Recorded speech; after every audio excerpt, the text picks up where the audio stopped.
So if anybody is so busy reciting the Quran and doing dhikr that he finds that he does not have time to ask Allah, what will Allah do?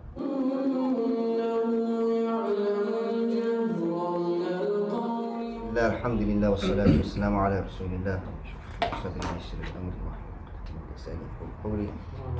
So the hadith, here we go. If anyone is distracted from asking me by the Quran and remembering me, I will give him better than what I give to the askers.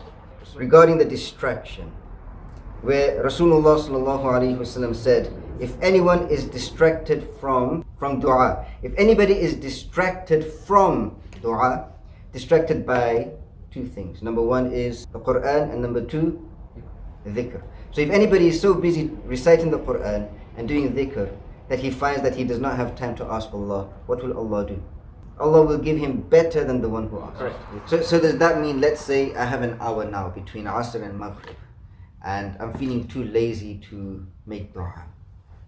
So I do nothing, but then in the last 2 minutes just before Maghrib I recite some ayat. Does that cover it? No. How does this hadith work? The hadith work by the time you could make dua. You're not making dua, you're reading Quran or you're making dhikr. Okay. So after let's say Asr when and Maghrib, there's enough time. So let's say between Asr and Maghrib, this is a time I want to make dua. Okay. But I decide, okay, let me recite some Quran first, and then I'll make dua. But then Maghrib comes, and so I didn't make dua.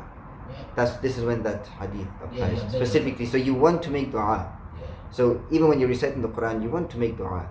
But because you're spending your time reciting the Quran or doing dhikr, then because you didn't get that time to make dua, Allah gives you better than those who do make dua. Alhamdulillah. So a good example would be on Friday. On Friday we know that there's a sa'a, a moment on Friday where du'as are not rejected. Obviously there's multiple opinions regarding what the time is.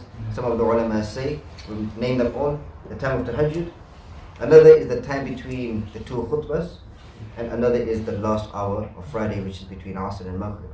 But perhaps you're reciting Surah Kahf, and you don't want to rush Surah Kahf. You want to recite it properly, with tajweed, with understanding it, pondering over it. It's such a powerful surah.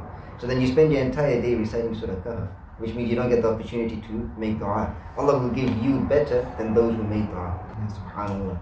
That's the favor of Allah.